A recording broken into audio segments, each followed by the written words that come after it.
fine. Okay. Hi everyone. Welcome to the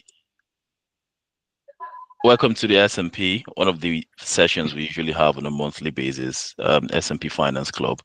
And this is one of the most interesting webinars you would ever attend. Um, Probably because we stopped at some point, a couple of months, and now we're back with a banger. And today's session is a very important one because it's a topic that has affected many lives, taught us very, very harsh lessons, you know, um, got some people into ruin, and has given many people many opportunities to get much better life in the future. So we'll be talking about Ponzi schemes, how terrible, how terrible those schemes have been, and what our experiences are. We'll share what our experiences are, the lessons we've learned, and the mistakes we made, and the opportunities we've been able to take advantage of, consequent on the mistakes we've made in the past. And I have with me all of you, in addition to two world-class panelists here, in the persons of Chimdindu Peace Ugwanyi.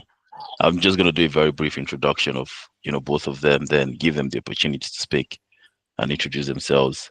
Chimdindo is the founder of Speaker Africa, and what they do largely is just help as many people as they can, young women, underserved communities across Africa. And they've done a couple of things in about 5 countries, impacting lives positively. About over 1.2 million lives. So it's a huge opportunity for us to have her here, also share with us her experiences in Ponzi scheme. And the second person is my very good friend, Chidi. We all went to UNN together. Some of you here know Chimdi very well. Chidi, very, very well. Ilogobe is a brand name in student politics in Enugu and in Nigeria. And Chidi is a serial entrepreneur because I can't count the number of businesses he has founded and co-founded and is managing, from agriculture to real estate to in the medical field. So it's a very big opportunity for us to have Chidi here with us. And both of them, myself as well, and all of you will be sharing our experiences and learning from what we have to say. So I would I would give Chimdindu the floor to maybe introduce herself before I fire my first question. And if you have any question as well from the audience, you can put it in the chat. You can send a message to either Chisimdi here or Chika or any of the panelists as well. If you have any contributions to make, we have a time allotted for that, for everyone to make contributions and share their experiences as well, because we're all going to learn from each other, from one another today. So Chimdindu, you have the floor. Just tell us briefly about, why you're excited about today, what you want to let us know, and about what you've been doing. Thank you. Okay, good afternoon, everyone, or good evening. My name is Chimdi Lubani, as he has already said. Currently a master's student in public health. So I'm someone who is trying to navigate her life as a doctor and someone that is interested in global health. And as well, I'll be here sharing my lessons and some of the steps I've taken in finance, mistakes I have made, and a few lessons I have learned in the past. So based on the platform we have here, just know I'm Chimdi, a girl that is navigating her way in the financial world. Yeah. So thank you so much. It's amazing having you all here. Thank you very much, Chimdindu. Thank you. So Chidi, over to you.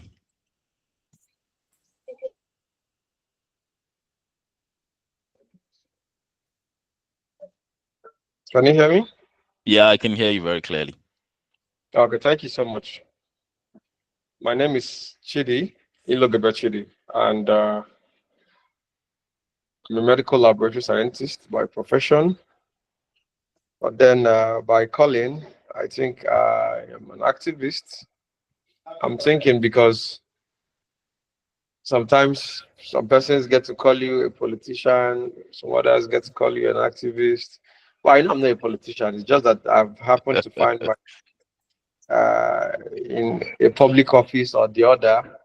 But then that little tincture of activism keeps popping up and giving me out. So I call myself a social and financial activist, Okay. right? Yes. Then I have an MBA, and I am very interested in growing businesses. Uh, just like Mr. Sepp introduced me as a serial entrepreneur. It is something I am very passionate about, and that is why I've made a lot of mistakes. I have learned. I now still make some more mistakes, but then this time around, there will be positive. There will be positive mistakes. Yes. So, thank you for having me. Yeah. Thank you very much, Chidi. I think we just have to get started already because I'm really excited about what we have. And today is Champions League final for the football people by 8 o'clock. So my intention is for us to get this done and dusted by 7:45. So the earlier we start, the better. So straight into it, we have many things to say today, and we're going to give everyone an opportunity to speak. But these two individuals will be our core focus for tonight. And my first question is obviously just briefly tell us what your experience has been or experiences in case you've been beaten more than twice, in Ponzi scheme. How did it all start? Where did you get to hear the news? Just tell us a brief about your experience at Ponzi scheme if you've done it before. And if you've not as well, tell us why you have not done it before. So I'll start with the ladies first. Chimdindu. Okay, Thank cool. you. So firstly, I would say I haven't really done Ponzi before, and I'm going to share why. And I would share the closest thing I have done to Ponzi, and with my knowledge of understanding money, I also think we can categorize that to Ponzi, in my own opinion. So I remember sometime in 2019, I had come back to Nigeria and I really wanted to make money. Had written my medical exam and I wanted to make money. So, you know, and I remember a close family friend of mine, she asked me, oh, that there's this thing she wanted to introduce me to. It wasn't Ponzi. So I was very skeptical because I had learned a lot of things about money. The moment I wanted to start doing things about money, one of the things I did was try to educate myself. So I remember reading those foundational books like Money Will Make You Rich, The Richest Man in Babylon. And so I had learned some money principles. So one of the things I asked her was, oh, I hope this is not Ponzi. And she's like, no, it's not Ponzi. That's I think the name is La Buena Vida. I'm sorry I'm mentioning names, but I think it's important to do that. So it's La Buena Vida. And I remember she said, oh, just come. We will invite you for you to come into the room. They will teach you things and all. So I remember going for that event with two of my friends. We were all doctors. And then when we got there, this person would come. We see lots of people sitting down and they will teach you. They would say some of these things, motivational things, clinical, say all those things. And at the end of it, they'll now start showing, let us share one secret with you. If you do this, your life will change. They'll now show people with cars, white. When we do our events, this is how people show up. This person bought a car in 2020. This one bought in 2020. And at the end of the day, I said, I'm smarter than this. I said, calm down, chill. Don't get too excited. So what are we saying? They said, when you get in, you understand the product. I said, so as a grown woman like me, sat in this place for 2 hours listening to you, and at the end of the day, I can't find exactly what you're selling. And so, but I was still excited because I'm a very curious person. So I went home. I remember like researching this company. They said they had changed their name like 2 times and all. And then I spoke to this aunt of mine. She's like, Chindi, I've been here. And this is someone I trusted so much. So she said, just start with the first level, and things like that. So I remember I started with the first level. And the long and short of the story was like, I even started coming for their classes and things like that, but some things were not making sense to me. And that was where I stopped. Before then, I had heard about several Ponzi schemes, MMM, and so many other ones. I schooled in Ukraine, so it was also something that happened a lot, because I know Russians build all these multi-level marketing schemes as well. So I had lots of churches, pastors get their church members into things like this. So I was always very careful of that. But that was where I stopped. And based in my classification, multi-level marketing businesses, I know businesses can build their principle with multi-level marketing systems, but things like that, there are so many of them in Nigeria. I categorize them too as Ponzi. And that's how far I have gone in Ponzi. So there are particular things I look out for, and I put those things at Ponzi. First of all, if consistent value is not sold in exchange for money, it's Ponzi. 2, if it is too complex and you cannot explain exactly how money and profit is being made or what exactly I'm doing, and you try to create this complex thing out of it and telling me I have to enter before I understand, I will not do. If I don't understand exactly what it is and it does not follow the principles of money, I will not do. If I ask people and consistently they've had challenges and there's no consistent proof of what exactly I'm doing, I will not do. And then lastly, if you have to ginger me to gather people to join, I will not do. So thank you. I think that's how much I'll explain Thank my you. experience so far with Ponzi. Thank you very much. Thank you. We'll definitely have a question where we'll discuss in detail, most of the red flags or some of the red flags, because we can exhaust all of them in the session. But thank you for highlighting some of them and sharing your experience. I have full-on questions, but let's give Chidi the opportunity to tell us how he's been able to, lose all the money he made in politics, and and all the money he could have used to start his business 10 years ago, and he's just started 5 years ago. So can you share your experience with us, Chidi? Thank you. Okay, thank you. I don't know where to start from because I've been badly hit by Ponzi schemes because I've had so many bad experiences. My very first experience was with a popular brand then in Enugu. Yeah. I don't know. Some of us might be conversant with it. Some might not be. But this was as far back as 2015. We called it "Let's Partner with You." So, You partnered in crime. It's all right. yes. So I think that was the first time people were, maybe our generation was getting to know that there are businesses you can invest in without doing anything, and you'll be receiving uh, monthly income, maybe 5%, 10%, 20%, and then whenever you need your money, you apply like a month or 2 months before the expiration of your of the tenure with which the money was invested into the business for. So then I was still the SUG president of UNEC. This was in 2015. So I did a deal uh, legally. I made that money legally. So, Yeah, we so appreciate the emphasis. so I did a deal that gave me 560,000 in 2015. So I don't know. I was just in a conversation and someone was like, "Bro, have you heard of Let's Partner with You?" I said no. Say, you've not heard of Let's Partner with You? Ah, you're the only person that doesn't know of Let's Partner with You. I said no, I don't know about it. Or what do they do?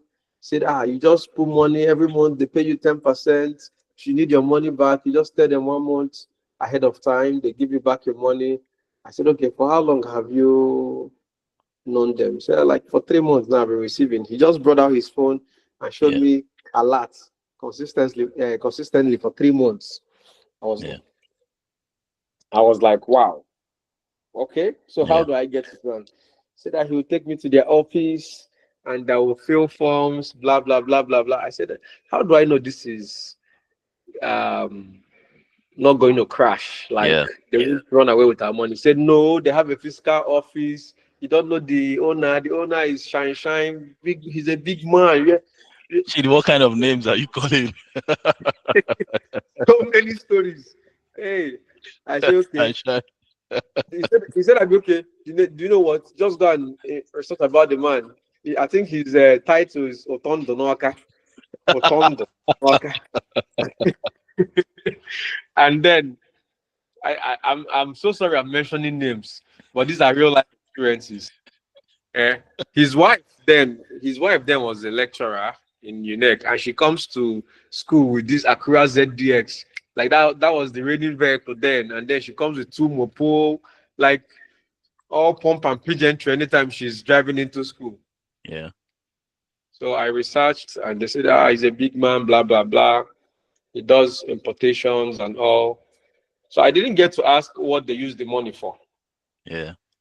I just had he uses it for business. So I invested.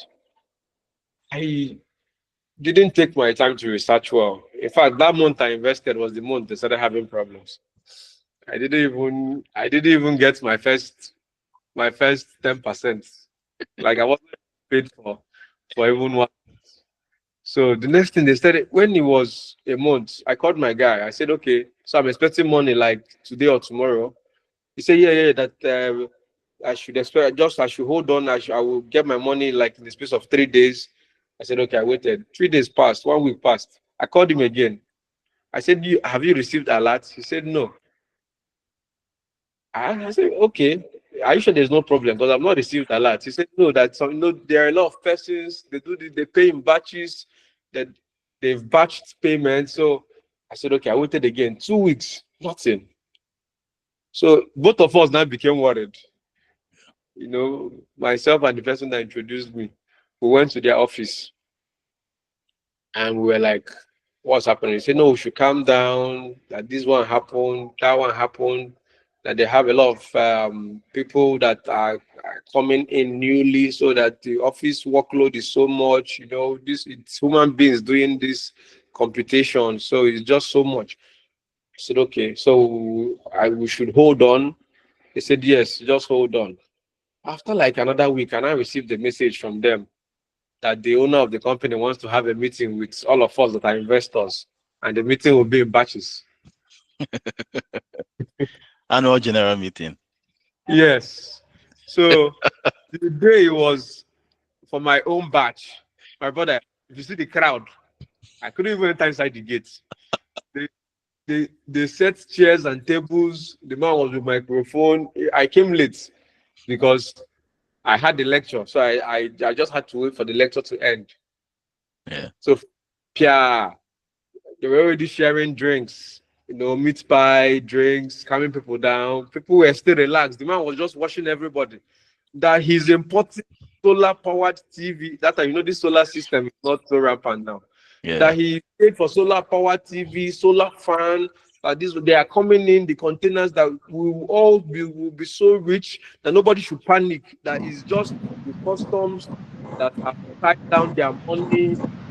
But once the container is cleared, everybody will be. In fact, oh my God, people were just clapping and clapping and clapping. So I think that was the story he gave across board, and that meeting held for like a weekend because there were just so many persons there.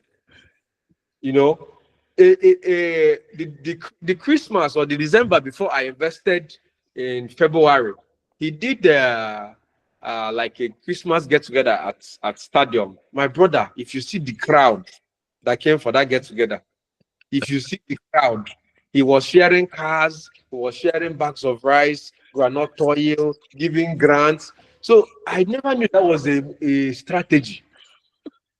I never knew it was a strategy to lure people. So Yeah. when they were now showing us the videos of what they did, I was very convinced. I said, this is a philanthropist now. He won't run away with people's money. And then they gave us documents to sign, legal documents. So you sign like 18 page documents. Will tell you if it doesn't this one doesn't happen, you can sue them, you can do that one. I said, okay, at least we can sue these people. We signed an agreement. When 1 million, okay, let me not exaggerate. When 100,000 persons are suing a particular company, you're just in for you're in for you're Yeah. in for a child play, right? Because what these companies do, or what is their trademark, is once they have issues like this, they just declare bankruptcy, and Yeah. then is between you and God. Yeah. I invested 500,000. I didn't get 1,000 naira from that investment. I Yeah. said, okay, bad investments, bad timing, no problem. Yeah. I've learned the lesson. Then I think around that time, MMM was coming up, Yeah. and then people were now like, again, do you know about MMM? I said no. He said, you don't know about MMM? This one, if you pay, you press get help, you do provide help. I said, I'm not interested. My friend was not telling me that I should just register now. If I just click provide help, they'll match me with someone. If I click after 28 days, get help, they will people will be rushing to go and pay me. Yeah. I said, bro, this thing I don't want to. He said, no, no, that this thing is no stress. No. I said, okay, let me try again. And I tried again with 200,000. I got the first month 30%, I mean 20 something percent. I got the Yeah. second, I got the third month. That third month I think was in November. Yeah. Then around December, people were now doing mago and wuru and wayo in the whole provide help and get help. You click that you want to get help. Someone will now send you a fake receipt that he has sent the money. You will now confirm that yes, the person has paid. So the system got an integrity blow. So Yeah. people started withdrawing, no new money was coming in. And then I think a lot of persons wanted to withdraw because it was December, Yeah. right? So a lot of people were just getting help, getting help, getting help, getting help. My brother, the next thing, that one crashed. Yeah. So the little money we wanted to use to do December, you know, we were stranded that year. Yeah. I was stranded that year. Yeah. We So were, because many of us here also did MMM. okay. Yeah. So many of us were stranded and we were all cursing ourselves. But I didn't really feel it because I Yeah. think it was nationwide something. People in Lagos were complaining, people in Abuja were complaining, people in Enugu. I said, who am I? Where everybody's complaining. It went round, So I took solace in the fact that, okay, the money they ate is not so big, 200,000. That would, you Yeah. know, place it. Now, the one that now dealt with me that I almost fainted. Yeah. MBA Forex. MBA Forex. My brother, after MMM, I said nothing concerns me with uh, anything, put money and go and relax. Then that day, I just went to the bank. It was my account officer. It was my account officer. Yeah. After he saw the volume going on in my account, he said, Honorable, this one was happening in 2021, 2022. Not been Yes. long. Yeah. 2021, 2020, 2021. Say, hi, Honorable. There's something he wants to introduce me to. I said, what's that? He said, MBA Forex. I said, Forex. Forex. I said, what do they do? And they trade Forex. They do this one, that one, that one. Once you put money, they'll start trading for you. I said, I'm not interested. He said, no. Yeah. He knows what I feel and why I am trying to run away. There is no a Ponzi scheme. That he's into finance. He's a banker, right? That he can't mislead me, that he has gone through their profile. They have all the certifications and documents. They are backed by the SEC. They have their EFCC, SCOMO. They have this one. They have that Yeah. one. I said, okay, what is their financial model? I said, Yeah. okay, when you put money, they will trade, they will pay you. I think Yeah. it's still 30% or 20 something percent. I can't Yeah. remember. They'll pay you 30%. That um It doesn't take time, blah blah. So many stories. I said, Yeah. my brother, please, I'm not interested. He said, no, that he has done this thing for 3 months. Okay, Yeah. do I know what? I should just do it for 1 month. That if I don't like it, I should withdraw my money. Yeah. I said, okay, what if something happens to my money? He said, for that 1 month, once I put it, if anything happens, if anything does with money, he will Yeah. replace. I said, what if after the 1 month? He said, no, after the 1 month, it's not left for me Yeah. to decide if I want to continue or not. But he Yeah. wants to guarantee for 1 month. I said, okay, like how much should I put? He said, no, that I should Yeah. think about it. I should know. I said, okay, let's do 15 million naira. Yeah. Say what? You just called the agent in the NBA Forest and say, are you in the office? The guy said, they said, well, I'm coming with Yeah. my client. So we just rushed to Elim Plaza. We Yeah. went up. Me, I was carrying shoulder. I want to invest 15 million in your company. You just have to serve me tea and give me code. So they asked him how much do I want to invest. He told them 15 million. They brought me into a very special office. They sat me down. They were just attending to me like a VIP. So I was looking at the guy and I said, okay, who owns this company?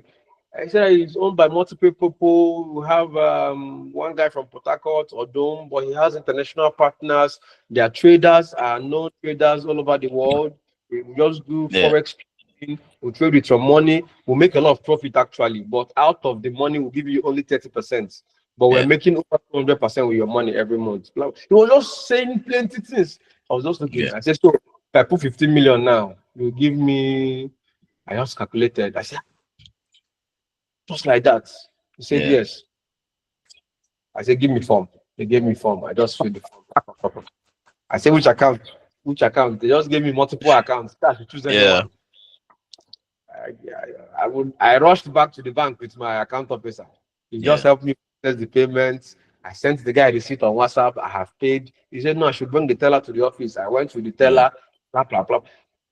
After 1 month, I got a lot. I say, wow, Yeah. wow. And I've been keeping this money in the bank. And Yeah. these banks are criminals. Yeah. So I just keep this money in somewhere and I'll just be receiving this kind of amount without doing anything. I Yeah. called my brother in the US. I said, bro, you won't believe it. So what's that? I say, Kai, get waiting Yeah. there on board now. Yeah. So I I said, bro, Yeah. just hold on. I just sent him a lot.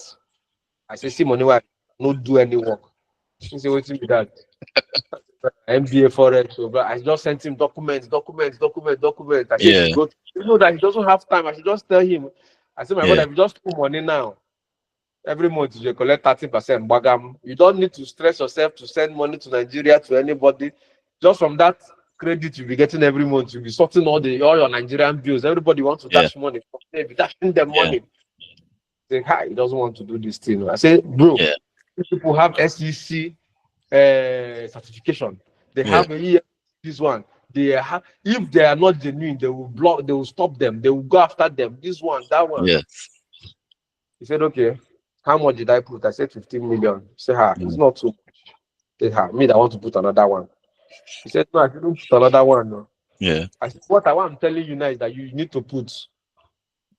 He said, okay, that he doesn't want to put. I said, okay, I have borrow me. Let me put on your behalf. He said, oh, why would he borrow me? That even if the money gets missing, that I can't pay back. I said, Tom, I have put in your name. He said, okay, he's doing it because of me, but he doesn't trust this thing. I said, my brother, I have plenty land. Anything that does your money, back I'll give Yeah. you one. Yeah. He just wired me 20 million naira. Okay. I called the guy in the NBA Forest. I said, bro, please, I want to upgrade my account. Yeah. He said, with how much? I said, 20 million. He said, where am I? I said, he said that he's coming to where I am with the form. I said, no, I'm Yeah. coming to. He said, no, I should just relax. That he's coming to meet me where I am. So he came with the form. The boy turned to my errand boy. I don't go to the office for anything. Anything I want, he will come to me. He will bring form. He will do this one. He will be following me up. Now, in the time when they want pay for like 2 months, I just they receive a lot. Wagain. I say, Kai, Chidi, you've been sleeping. You have been sleeping.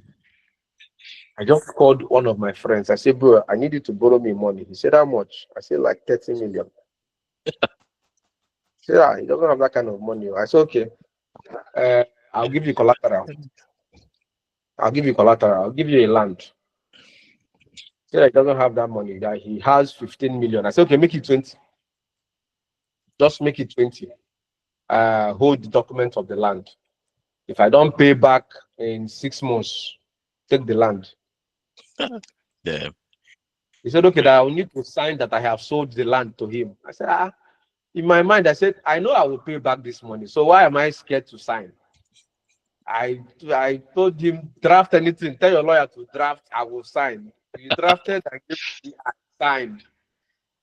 You know, I signed off my brother. The very bad experience. So gave me that money. I still called that my guy in the MBA Forest. I said, bro, I want to upgrade again. He said, how much? He said 20 million. He said, don't worry, hold on, you get a call. The next thing was the state's, I think, general manager or something that called me that they want to appreciate me. I've been consistent, I've been this one, I've been that one, that they are getting people that will have a meeting with their MD by the end of the year. They'll put me in people that will have a business side chat with the MD, blah blah blah. Plenty stories. I said, don't worry, as long as people just keep giving me my money, I'm not interested in meeting anybody. Just give me my money. They said, no, that your money is intact, blah, blah, blah, blah, blah, blah, blah, blah, blah. I sent another 20 million. I Yeah. received that alert the first month, the second month, the third month. When it was time to receive the alert, it didn't come on the day it was supposed to come. I called my guy. I said, Alpha. He said, we're having backlog, blah, blah, blah, blah, blah, blah, blah, blah. Don't worry, don't worry, don't worry, don't worry. You'll receive money. 2 days after I've not received money, I called him again. I said, brother, I'm disturbed. He said, no, don't worry, that he's assuring me that I'll receive my money. The next day I received the alert. I said, oh, thank God. Kai, I thought it was all these idiots, criminals, and scammers. I thought they want to close like the others. I was now relaxed and calm. I said, okay, but why is there delay? He said, this people, we have so many people all over the world, so the office, we need more staff, and that week, their Oga went to Love World Christ Embassy Yeah. and donated 1 billion naira. And they gave him an award as the highest donor of the year in Christ Embassy. I said, oh, money too much. This man is made.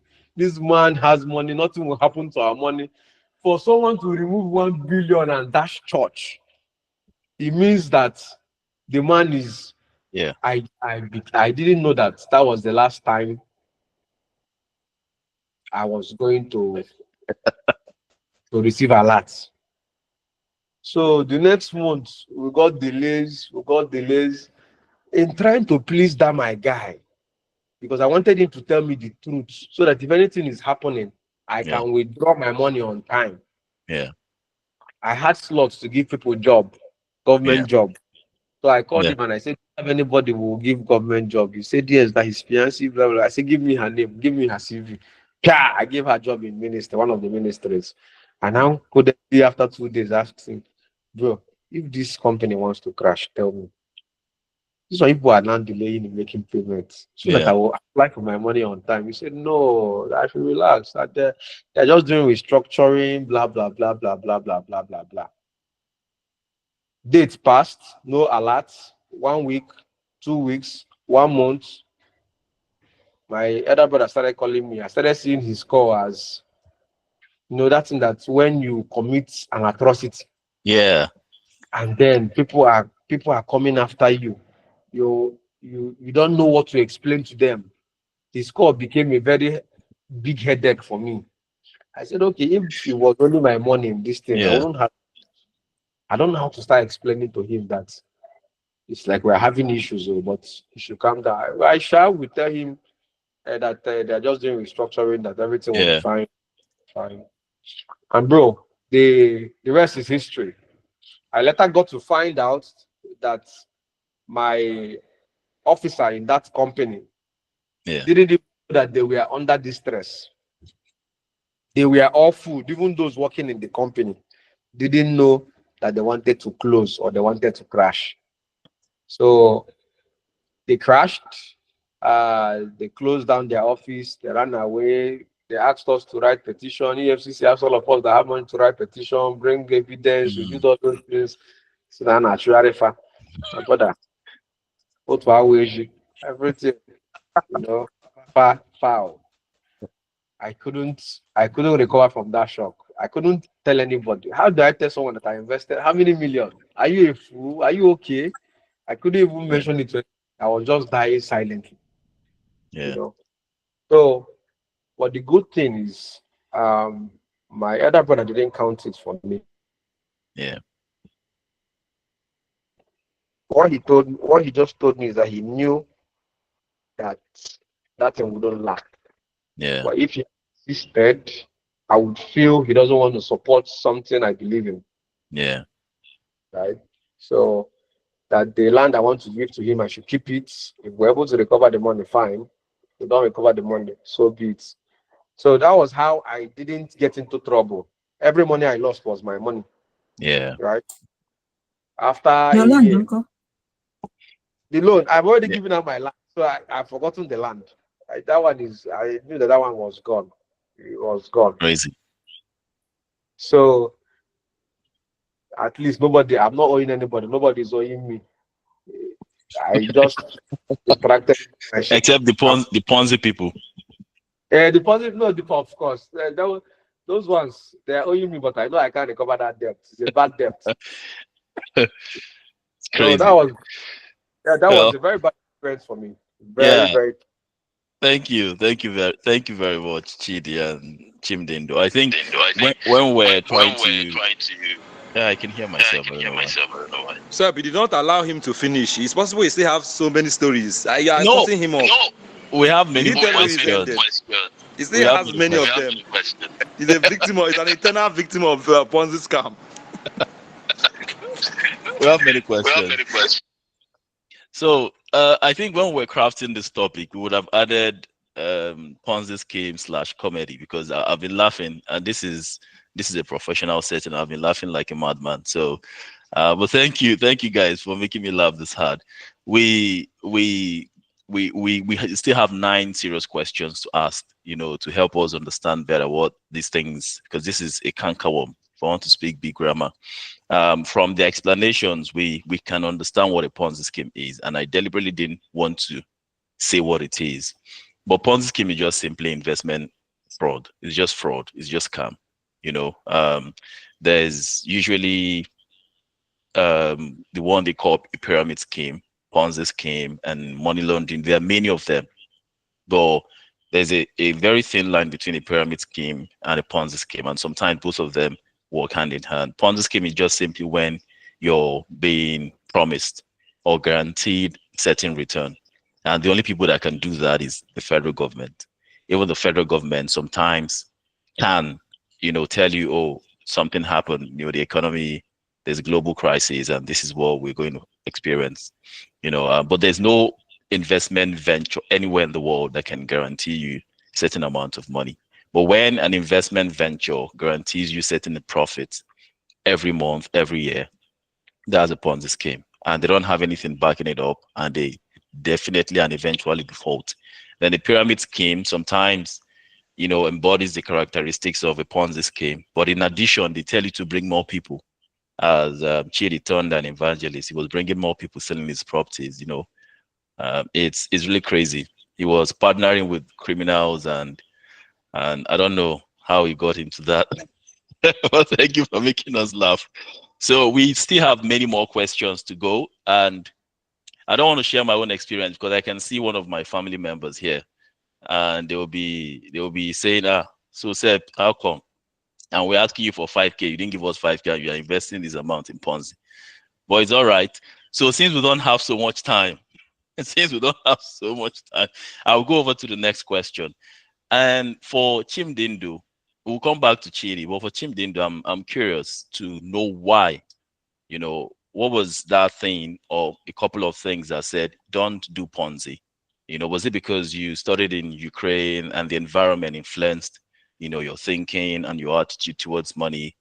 or simply because you knew better, because some of us didn't know better, then, or you were not convinced enough? So why do you think you didn't fall for all the Ponzi schemes, that have plagued Nigeria in the last decade or more? And why do you think you're not going to fall victim for the ones that will come in the future? Maybe you should have also added, or you didn't have money. Oh, sorry. Yeah, maybe one of your response. Oh, you didn't have Because money that like could be Chidi. part You of didn't it have as well. land. Or maybe you didn't even have money to do the Ponzi, right? That could have Yeah. also be part of it. So, Yeah. so firstly, when the first time I ever heard anything about Ponzi was when I was a medical student. I think that was in third year in Ukraine. So there was this very big church in Ukraine then, and the pastor had heard about this thing. Maybe he had put maybe like $10,000, and he really made so much money. Then he now collected money from the students in the school. Some of them gave their school fees, And I remember how things turned out. It was crazy because the church crashed. Students were calling their parents. The Ukrainian police was after this man, and even his marriage was in shambles. He almost ended his marriage, and he was popular then on social media. So I remember, like, him and his wife, they had to start doing funny entrepreneurship jobs to pay students back because it was crazy. That was the first time I'm like, what did this pastor do? What's happened in it? So myself and my friends started talking about it. To be very sincere, then I didn't have money, so I wouldn't have even invested. If I did, probably was my school fees I would have invested, right? Yeah. But I was still being given stipends. But that was the first time I ever heard about Ponzi. So at that time, we're all wanting to start making money, medical school, the small savings you're making, what can you invest in, and things like that. Truthfully, when I said I wanted to start investing money in anything, no matter how small it was, the first thing someone told me was, go and learn about money and understand how money works. Sounds very cliche, but I'm like, how does that even make sense? But I did, and I started by, how everybody that does starts foundation of money, they'll tell you, oh, go and read this book, Richest Man in Babylon, The Money Will Make You Rich, all those kind of books, I genuinely read them. And that was the first thing. Then second thing too that helped me is that I don't invest in isolation. Now, like what I know now, up until now that I'm now beginning to like put in money into things, I don't invest in isolation. I don't even invest with hearing just from one person. I don't even invest with hearing just from two people. I will find out, I'll do my research, I'll ask questions, I will take time. I don't get money and I'm looking for what next to put in. I allow the money to rest while I do my investigation. Research. And try to find out a lot more about what I'm doing. That's the second thing. The knowledge of money, asking questions about money.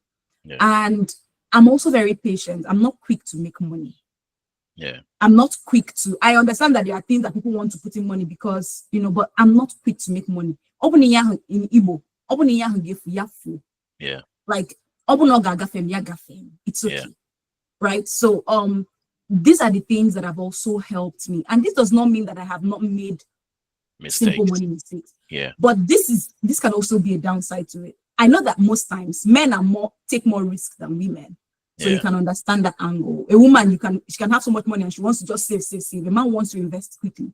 So I think that could also be something that influenced how I do things. So while I'm trying to save money, I'm looking out for things. I want to research more and understand. I ask my friends. I may not be able to pay for financial advisors now, but I ask my friends too and try to find out what are they doing and how did they learn about it and do all those research, very, very thorough research as much as I can before I put my money into things like that. Yeah, thank you very much. You've given us serious lessons. Me myself, I'm still learning, and I hope I don't fall for the next one.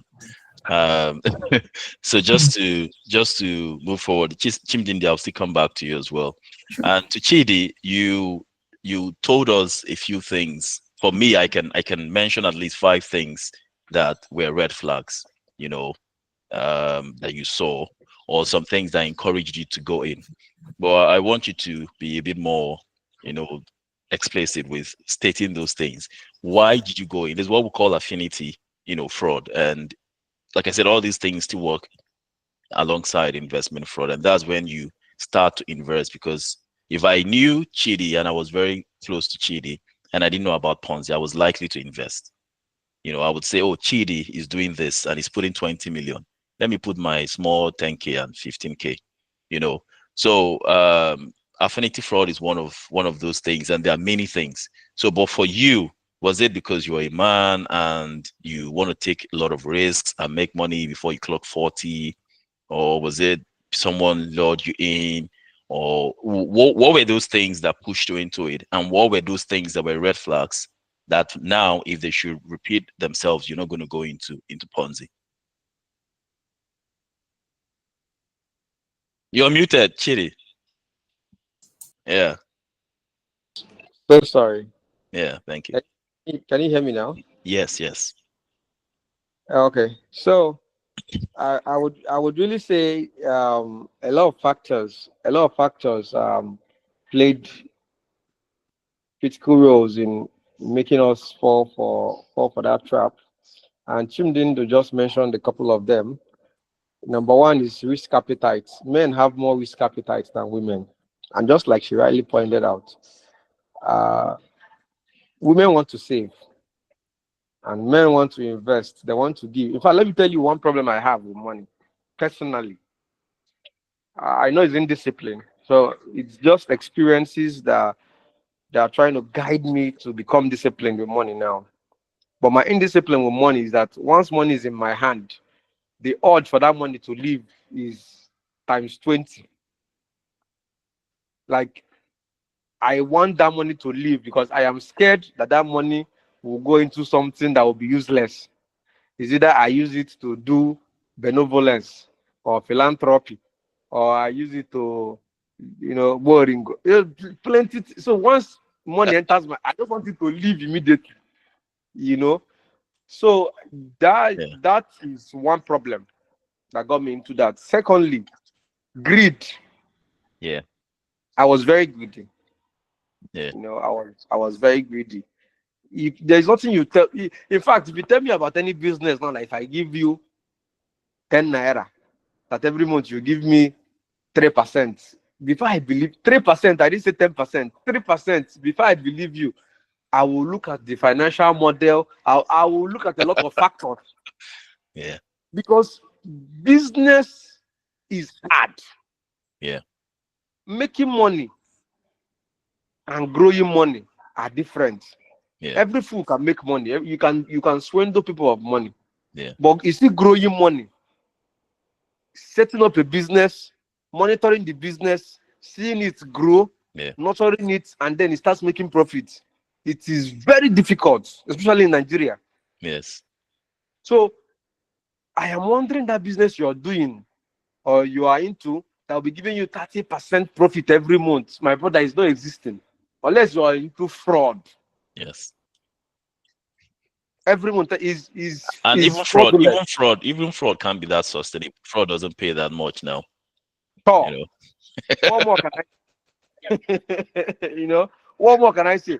Then I also had, responsibilities here and there because Yeah, I I I became responsible from a very young age. So in my head, I was like, okay, if I get this bulk money and I yeah, put it here and it's giving me return, and I'm using this return to sort out BCD, yeah, then it eases me of some stress, yeah, and then I focus on other things. yeah, So it's called mental laziness. yeah, I was also mentally lazy at the time. I did all those nonsense. You see, if you want to grow well, if you want to make money, you should be ready to bend down. to put in the work. You Yes, should be ready to stress your brain. You should be ready to burn the midnight candle. You should be yes, able, you should be ready to even burn relationships. yes, It's a difficult terrain. So I was mentally lazy, but I found out that you can't make money being mentally lazy. Check yeah, all the guys, all the big guys, they are not mentally lazy. yeah, So you have to put in the work. I think that these three factors were factors that gave me away. yeah, Aside other factors like these companies using influencers that are popular, yeah, using big names, you doing philanthropy, you know, Yeah. covering up with church. Like this is the most recent one in Nigeria, Chimmak. My brother, I told myself that even if that man is paying 200% every month, I will even put 100 naira. Even if it is real. Yeah. And what the Nigeria has invested in that business, Yeah. I will not put 100 naira, and I never tried it. Yeah. But there's a lot of experience. Yeah. You know, I knew that sooner than later it will come crashing. Yes. It must crash. So there's this saying that my mentor that I told about my money escapades, what he told me, say Chidi, if it is too good to be true, then Yeah. it is. Yeah. Don't venture. Once you start hearing sweet things, with this Yeah. one, with that one, you just do it like this, it will be like, my brother, run. Yeah. Thank you so much. Thank you. Thank you very, very much, Chidi and Chimdindu. Thank you. Um, I hope we're all learning. Due to time, I would not want to be recapping what they've said because there are a lot of timeless lessons from here. But again, like I said, due to time, it's almost 7:30 Nigerian time. So please ensure you're paying rapt attention as they speak because you're likely not to get this kind of opportunity to hear other people's stories and learn from them real time. So on to the next question. When CBEX happened, and there was this, I was reminiscing during my time. My very first big Ponzi was MMM, just like everyone, and I went in with 300,000, and I was very, very greedy and ambitious as well. After I got paid the first month, I put in more money. That was how I was growing the money. It was a lot of money at that age, you know. And again, the risk appetite was so high. I was all about let me just get this thing done. And once I get this thing done, I just face my life. And I already have like, I'll be having. I did the calculations and have like maybe around 50 so million, and I can get a car, get an apartment. I will not be so eager to get a job, and I'll be chill. Probably take my family out of poverty and give everybody 1 million. That was the thinking then. Very stupid. It was quite unfortunate that it crashed. And the only thing in my account, heaven and earth, home and abroad, was 32,000. And as if that was going to be the last. Then the next one, I learned, but the next one was now at DFX and MBA, like happened to you.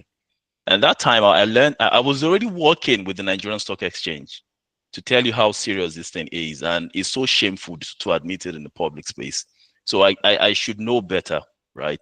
And I thought I knew better.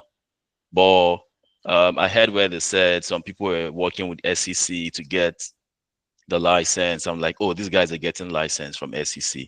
They already got these special something from EFCC. Those are just to get a certificate you get from EFCC.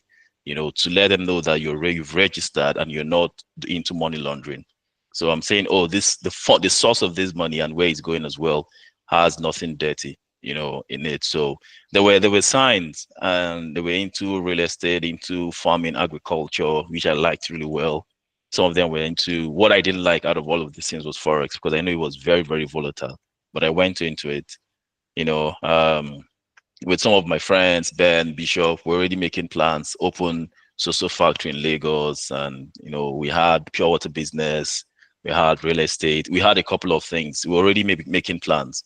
By 2025, we'll have social millions, and it crashed. Unfortunately, I was employed. So the impacts have been crazy. And like I said about CBEX, people lost over $800 million. MMM, people lost 7 million. MBA over 500 and something million. So Nigerians have lost over 2.2 trillion in Ponzi scheme in the last 10 years. So for you two specifically, I want to know how much impact has Ponzi had on your lives, financially, emotionally, Chidi most especially, because I know Chimdindo has been very smart and unfortunate in your life. Some relationships were ruined, people committed suicide. A lot of things happen. So if you want to quantify the impact or the cost of your mistakes, what would you say those impact and costs are? Chidi, to you. Thank you very much.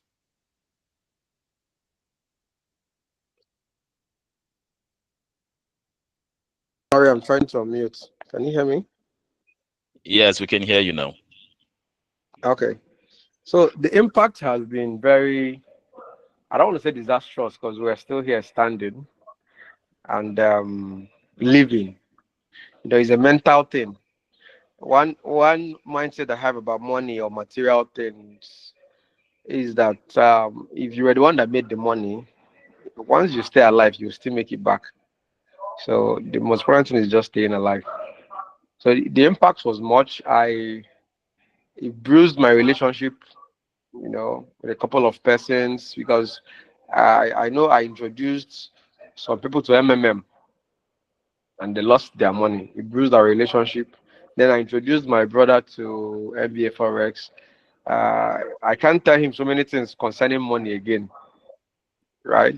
More like I've lost the local that has to do with investing money in anything. So it was painful, but growth takes time, and we have learned. We're making progress. Then I considered a lot of things. I considered so much. I considered I had suicidal thoughts. Many things were in consideration. I couldn't eat. I would just be in the room. I don't want to go anywhere. I don't want to talk to anyone. I don't want to pick any call. I just would be imagining if this money is in my account, if I didn't put it in NBA Forex, what I would have done with that money, how I would have used that money, how, you know, a lot of wishful thinking will start coming your way. So, but then when you make such mistakes, it's better for you to um, you can mourn, you can cry, but then Yeah, don't let it be better part of this. With yeah, time, yeah, it phases away and you continue life. So that's just it. yeah, yeah. Thank you very much, Chidi. We still have more questions, but unfortunately, we have just about 15 minutes to go. But I have two very important questions I would want to ask. Then we can leave the floor for anyone in the audience to share their experience. Um, so one of the questions is the okay.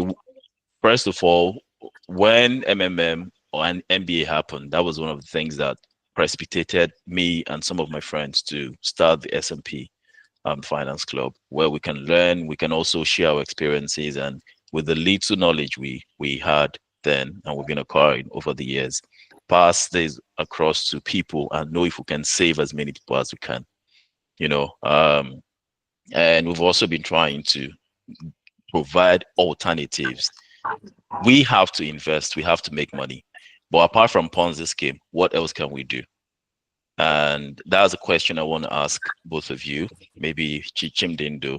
So I know you're very risk averse as a lady, like you said, and your personality as well is very risk averse. But if you want to invest and if you must invest and there's no Ponzi scheme, or even if there is, but you don't want to go into it, what are the alternative investment opportunities you can refer your siblings or even yourself to that can give you sustainable income? Thank you. Okay, sorry, I was trying to unmute myself. Yeah. So there are various things I'm going to mention, but Yeah. before I mention them, I'm going to say something. When Chidi was sharing his experience, and I'm like, Yeah. some of these things can really sound very true, and they look like very genuine, and anybody can actually fall for it. Trust me, Yeah. I may have also fallen for it. I don't think Yeah.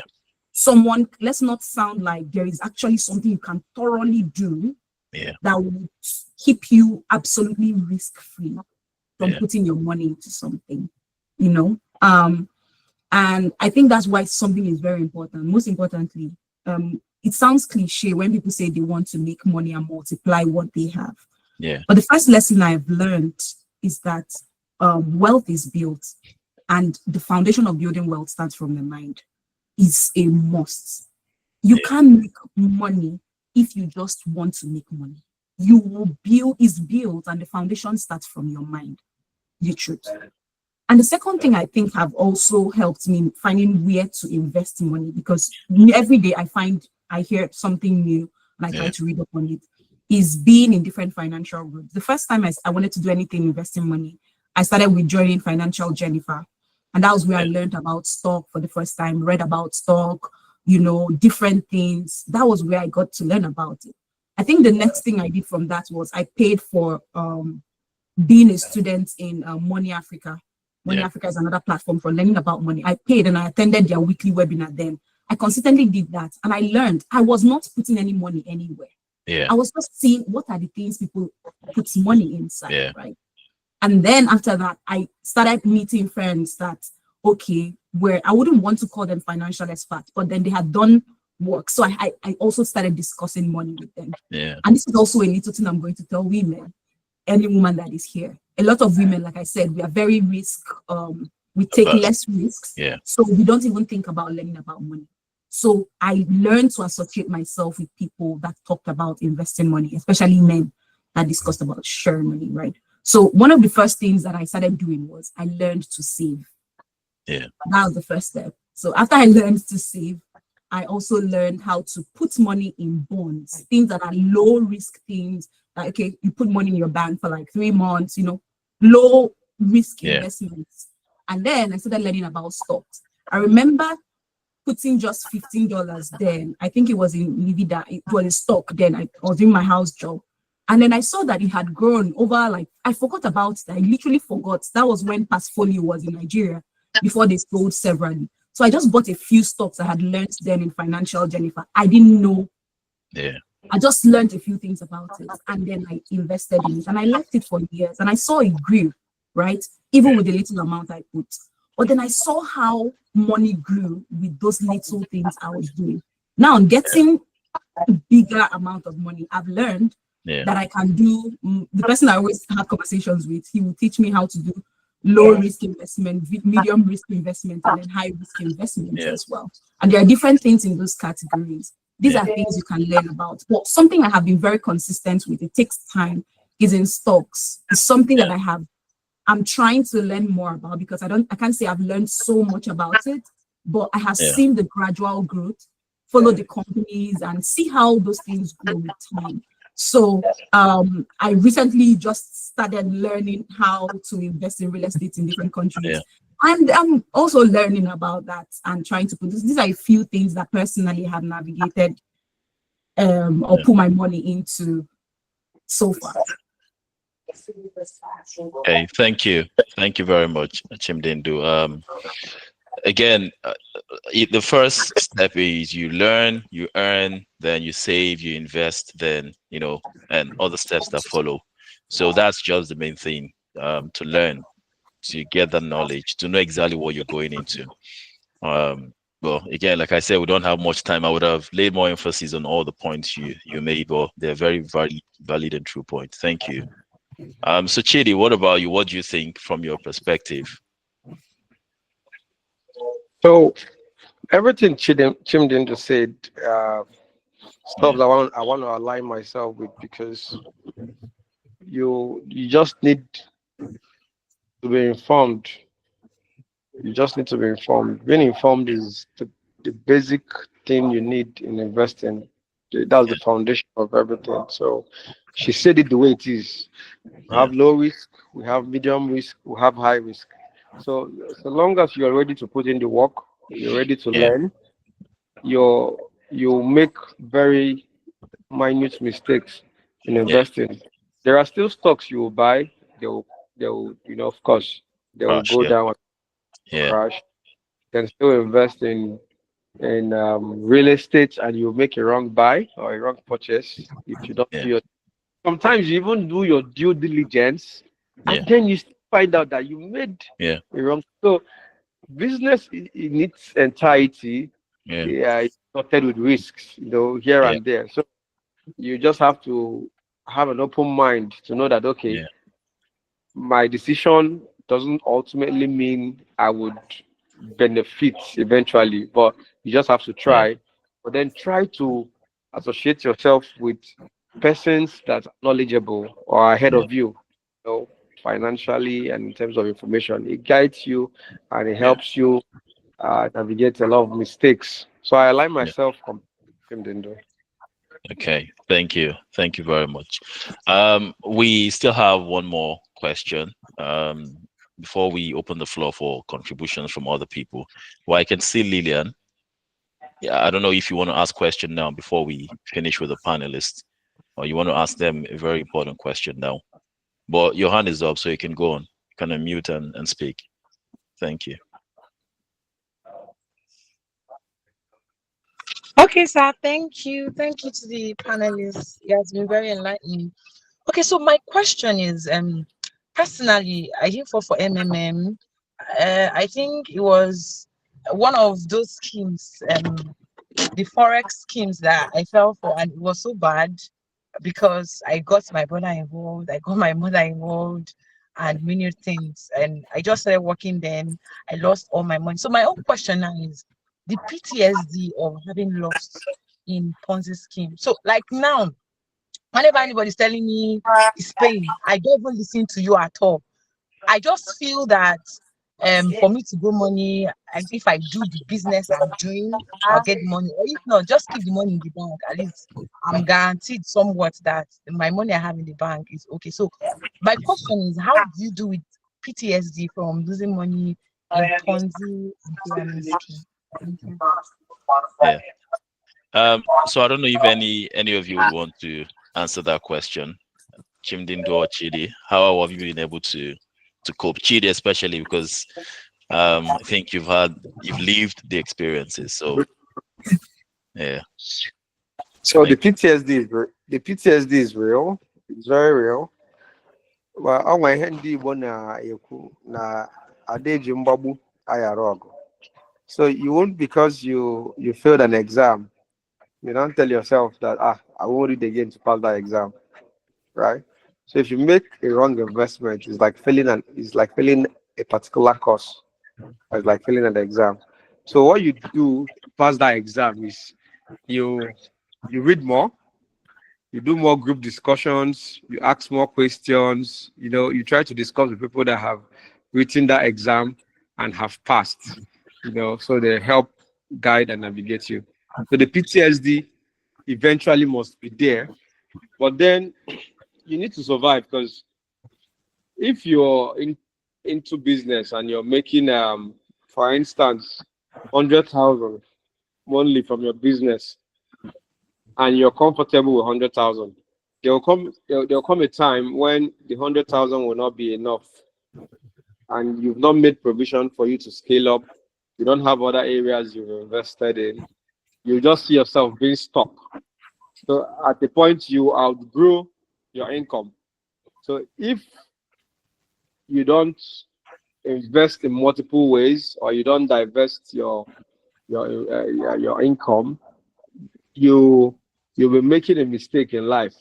So back to what we said, you just have to ask questions, gather information, attend webinars, do more research. Just do more research. You shouldn't be stuck at a point because you made a wrong investment. So many persons in life have tried a couple of things and they kept failing, and they kept asking questions, they kept becoming better till eventually they broke even, or they broke through, they had a breakthrough. So the PTSD must be there, surely. It is now left for you to overcome it by doing the needful, going out and seeking information. That's my 10 cents.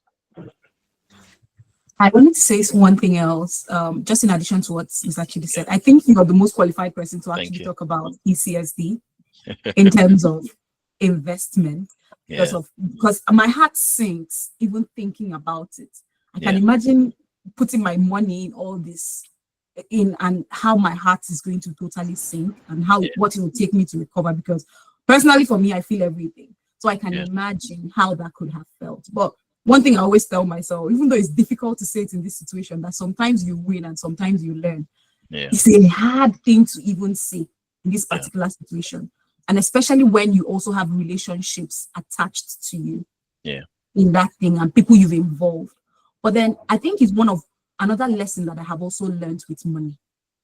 I don't invest with people, no matter how much I like you. Yeah. I won't tell anybody to, for example, I want to buy, so I can make a general statement and say, oh, do you invest? And ask you a question. Oh, I think you should learn more about investment. But I can't say, oh, do you know, I just heard about this stock now. Go and buy. No, I won't do that. Yeah. So allow people to make personal finance decisions by themselves based on what they know. This is a personal principle. It's not a rule of life, but it's the rule I run with. Even if my younger sibling, my family, my husband, or anybody around my life, I will never encourage anybody to like, I say, this is what I am doing now. I think you should do it too. And then you follow it because you're banking on my trust or the trust level you have for me. So allow people to make personal decisions for money. Do general advice, but don't ever encourage someone and say, oh yeah, bring your money on my behalf or bank your trust on mine. So, yeah. Thank you. Thank you very much for your response. First, I would want to apologize in advance. There's Champions League by 8 o'clock. Well, if you're a very strong football enthusiast, I want to apologize that we might encroach past beyond 7. Oh, it's even past 7:45 because this is a is a timeless opportunity. Is a timeless, timeless lessons we're getting here. So I will just use the next 10-15 minutes to wrap up. I'll promise. Then one last question before I give the floor to others to make contributions. Now we're looking forward to the future, and most of you have mentioned, yes, there are highlights. Most of you have mentioned how to avoid these things in the future, and I also know that there are things that lead people into Ponzi because I'm a victim as well. But just to spark a very, very short debate, very brief debate, we've got people say is because the financial regulation is not strong, is weak, because if these investment platforms were, registered and the SEC were doing what they were supposed to do, many people would not fall victims for them. Some people say it's greed. Some people say is maybe affinity fraud or due to the relationship they have with other people. There are many things that people would say might lead other people into Ponzi scheme. Some would say it's lack of financial literacy. And again, it was something like that prompted us to have a platform like this to help enlighten people. But what would you say if you must say the first thing, this is the primary thing that leads people into Ponzi scheme? What would that be? I'll start with Chidi. Thank you. What drives people into Ponzi scheme? Is that your question? Yes. What's that one thing you would say? If they say mention only one thing, that likely even if they solve other problems, this particular thing will keep leading people into Ponzi scheme. Can you hear me? Yes, I can hear you.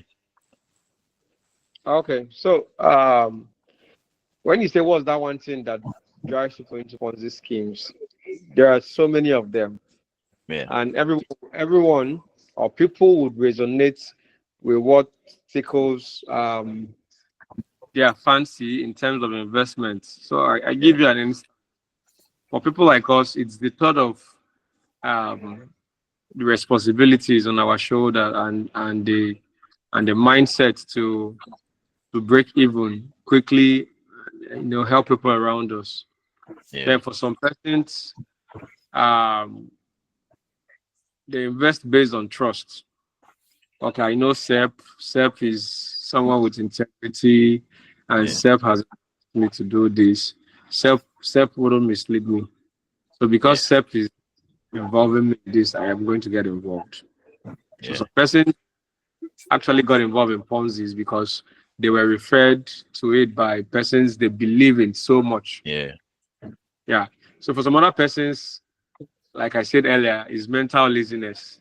You just don't want to work. You want the money to work for you. So you just grab the money and put somewhere, and every day you're collecting percentage. That's Yeah. mental.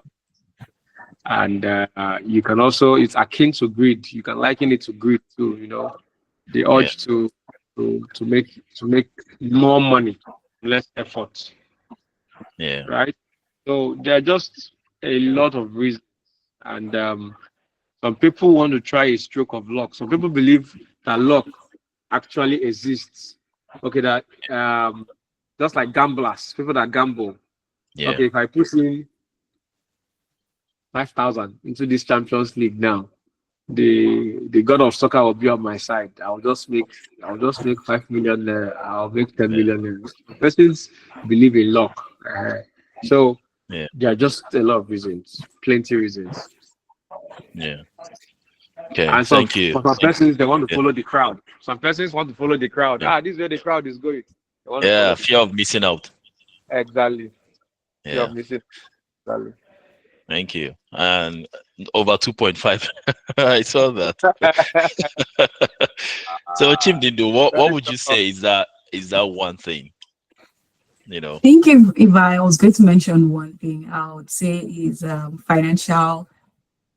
lack of financial literacy, because the truth is pressures of all the things will always be there.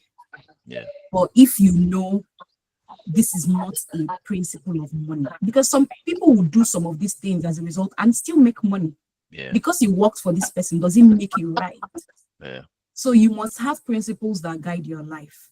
That's just the truth about life. Even if it's good, Yeah. should I do it? Even if you made money from it, should I do it? Yeah. I've seen people that gambled and they did well. They made money from it. I have a friend who gambles. She used to buy appliances in her house. And she should come and tell you, this one was from this bet. This one is from this bet. And it sounds so beautiful. Yeah. Right?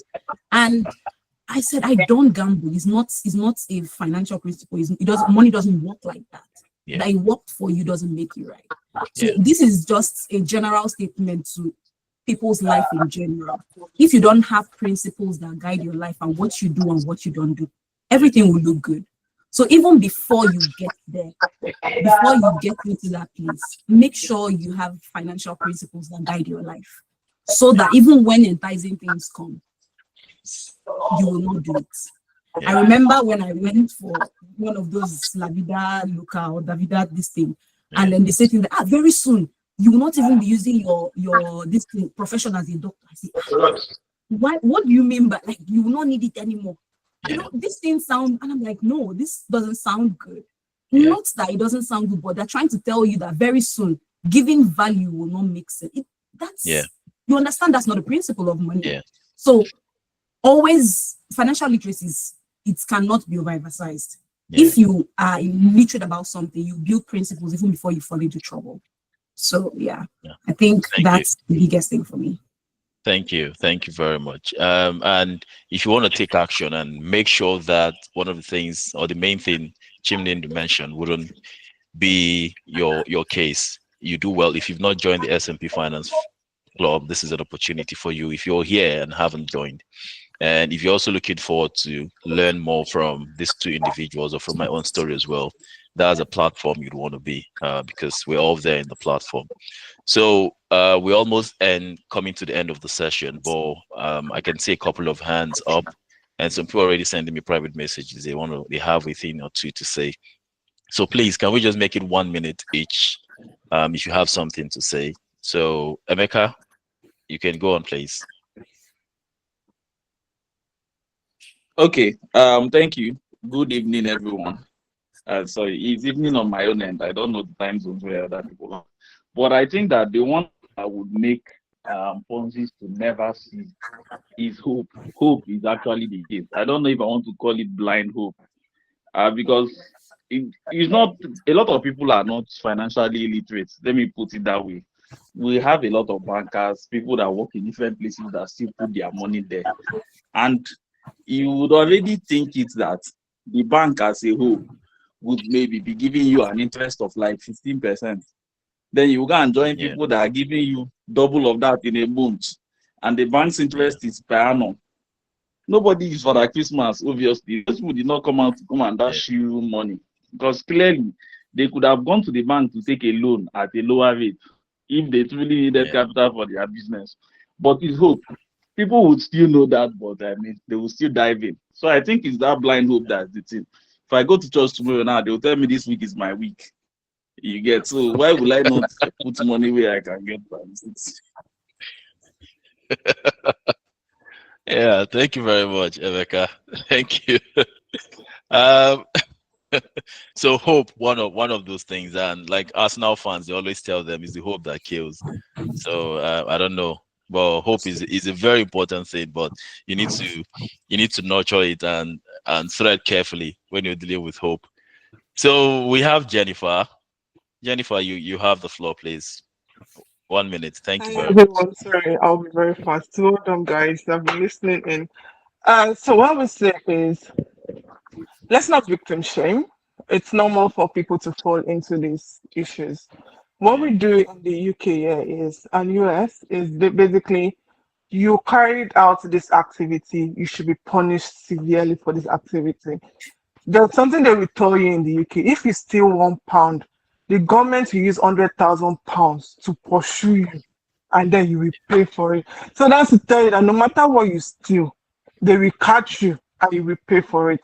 So I think the fact is because the same thing happens here. I work in the financial sector here, and we always sending out email about authorized push fraud because people fall for it. But what will happen is that once we catch the people that do these things, they pay for it, and we keep on educating. So it's not anywhere. It's not something that doesn't happen. That's happening only in Nigeria. It's something that happens everywhere. But the fact yeah, is that once there is no consequence, people yeah, will keep on waking up and committing this particular crime. So really, I'm just saying, let's stop victim shaming. I've fallen for fraud before. I think mine was Imagine Global. I researched this guy. He has CAC. He also filed his taxes, and every other thing. I got the first three payments. I was about to even bring my friend in. I was so thankful that I didn't bring my friend in. The guy stole money. Stole money. I think for our family, from a combine of my family and mother-in-laws and everything was almost 150 M. So the guy stole. It's not just yes, it stole. So what I'm trying to say is that yes, I conducted this research. I called people in FRS to ask if this company was legit. They said yes, and everyone. I did that in my research, but we still fell for it. So the guy now is nowhere to be found. I think there was then they said they caught him in Cotonou. Or so I remember then they said this church was there, part of the people that also, fell for this scam. So that's what I'm trying to say is that if there are no consequence, people will keep on waking up and committing this particular thing because they know people want to make money. yeah, And also, please let's not victim shame. The problem is that we need to start working, telling our EFCC to stop pursuing Yahoo boys only and yeah, start focusing on these people. Thank you. yeah. Thank you very much, Jennifer, and I'm very sorry about your experience. We had Madam Tinua Ade away for like the start of the session up until the last 4 minutes, and she was the CEO of NGX regulation, and she is a financial regulation, expert. And I was thinking would have given her an opportunity to say something, especially in regards to the last comment Jennifer made about how there should be consequences for these things. And in Nigeria, unfortunately, the consequences are not really there. You see some of these guys, many of them get away with things, and some of them as well find their way around the system. And it doesn't have to be that way, you know. But since we know that that's how the system works, is it also makes it more important that we learn how not to be victims. Unlike in the UK, in the US, other Western countries where they have very strong financial regulations. But that's just it from that angle. Many things can happen. It can be weak financial regulation. It can be the only consequence is DJ consequence. What's DJ consequence? There's a DJ, there's a popular DJ in Nigeria that's called DJ Consequence. So he Okay. was saying that the only consequence to fraud in Nigeria is DJ Consequence. Yeah. Okay. She's here. She's here. She's back. Please, I know he's there to close. Let's give Madam Tina, good evening, ma. She's just a brief introduction if you can hear me, but I can see that she has joined. I worked together. We worked together. She was our CEO in a Nigerian Stock Exchange regulation, and she's my mentor, one of my mentors. And I don't joke with her. She's taught me a lot, helped me a lot, and I'm very, very privileged to have her in this session. And we have many, many big people. You can see Jennifer losing 1 million, 150 million, Chidi losing almost 100 million. So I have big people here. So, Madam Tinawe, it will be our pleasure to have you say a thing or two in regards to the conversations we've been having, and as the financial regulatory expert that you are, if there's anything you want to advise us on from, the perspective of regulation. Thank you, ma'am. Thank you, very much, Joseph. I've actually been in the gym listening to this on my headphones, and so I apologize. I'm not going to put on my video. I think this is exactly the kind of program that we need, and I really want to appreciate Chidi and Chidindu. And Chidindu, I hope I didn't murder your name. It's a beautiful name.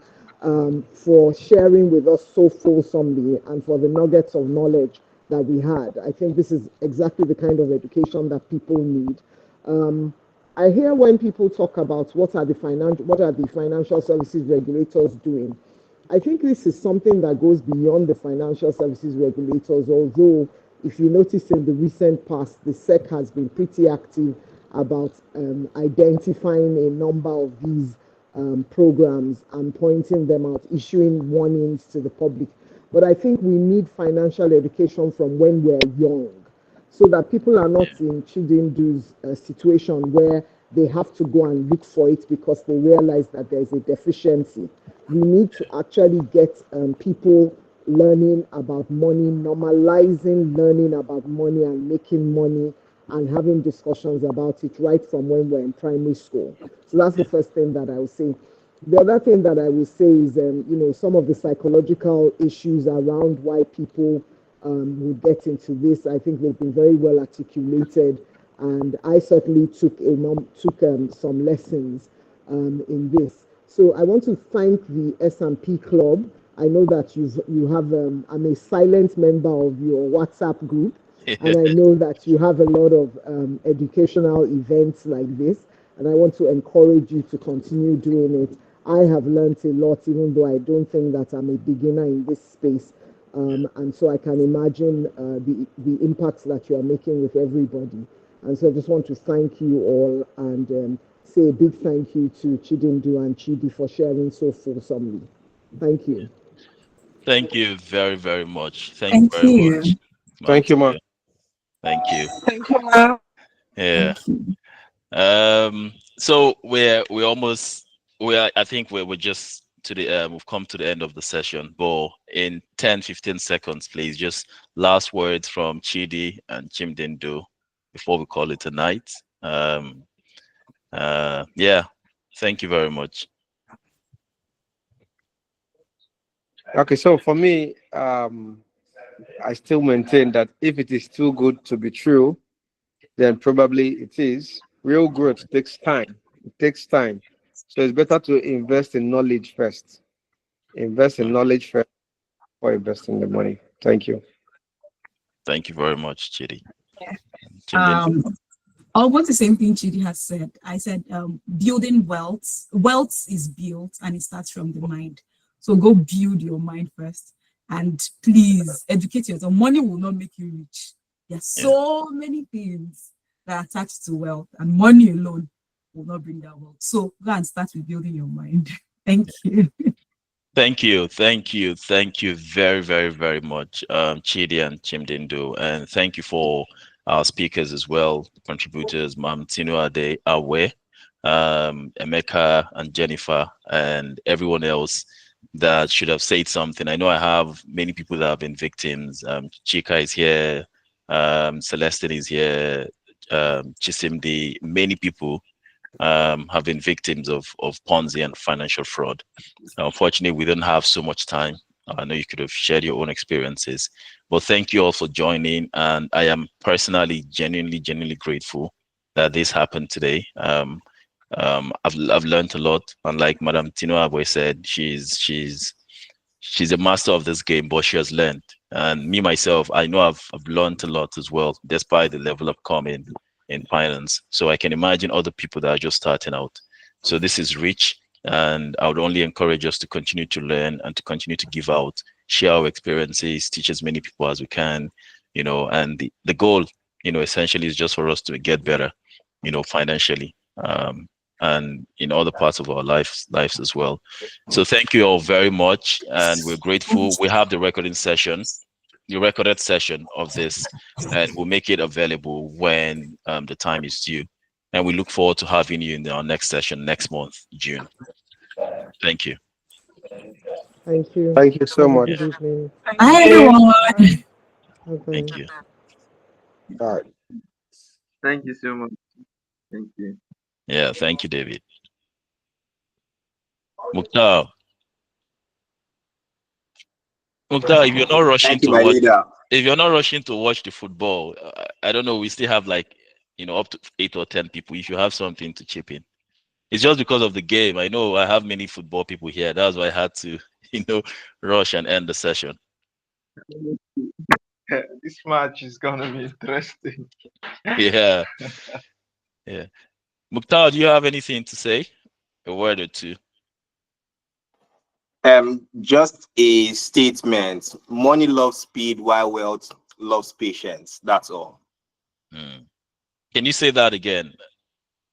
It's Money very loves punchy. speed, Oh, okay. wealth loves patience. So Okay. if you want to be wealthy, it takes time. Hmm. If you want money, you might lose it. Yeah. Money loves speed. Wealth loves patience. Okay. Thank you. Thank you very much.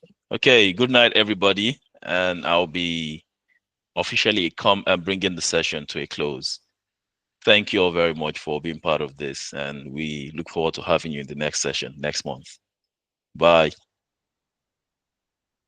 Bye. Thank you. Bye. Kayo, thank you for joining. Yeah, bye. Bye.